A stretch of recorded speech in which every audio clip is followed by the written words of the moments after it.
טוב, אנחנו הולכים היום להדגים כיצד מבצעים קצת מניעים מנוע ברכב בעל תיבת הילוכים רובוטית על ידי דרדור. מה שיש לנו כאן כרגע זה פיאט בראבו, מודל 2011, תיבה רובוטית בעלת 6 מהירויות מסוג דואל לוג'יק, מקבילה לסלספיד של אלפה רומאו. כדי להבין איך העסק עובד, אנחנו קודם כל צריכים להבין את אופי הפעולה של התיבה. בזמן עמידה, נגיד עכשיו, כמו שאתם רואים, המנוע עובד, אני משלב הילוך.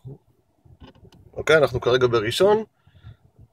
המצמד מופרד, כלומר, כדי שהמנוע יוכל להסתובב, אין חיבור של המצמד, אין חיבור בין המנוע לתיבת ההילוכים.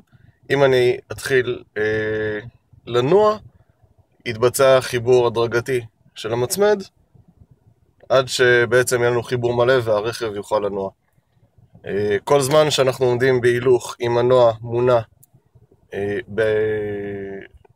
בעמידה, אין חיבור של המצמד.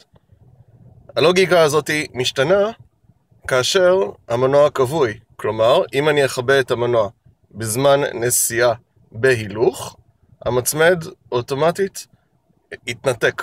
כלומר, לא יהיה חיבור בין המנוע לתיבת ההילוכים, והרכב למעשה יוכל להמשיך להתגלגל, אבל כשהוא יתקרב לקראת עצירה, המצמד יתחבר בחזרה, יהיה חיבור, ואז למעשה בעצם אנחנו מקבלים את אותה נעילה של הגלגלים המניעים, הגלגלים הקדמיים, כדי להבטח את הרכב בזמן חניה. לפני כל ביצוע פעולה בידית הילוכים, צריך ללחוץ על דוושת הבלם כדי שהפעולה תיקלט. למשל, הנה עכשיו אני משלב לראשון מבלי לגעת בדוושה. אוקיי? Depress brake pedal. מקבלים התראה והודעה על הצג. אז מה שאנחנו נעשה עכשיו, אני מכבה את המנוע בהילוך סרק. אוקיי? הפעלתי את הסוויץ'. ועכשיו מה שאנחנו נעשה, אנחנו ניתן לרכב להתגלגל ללא מנוע.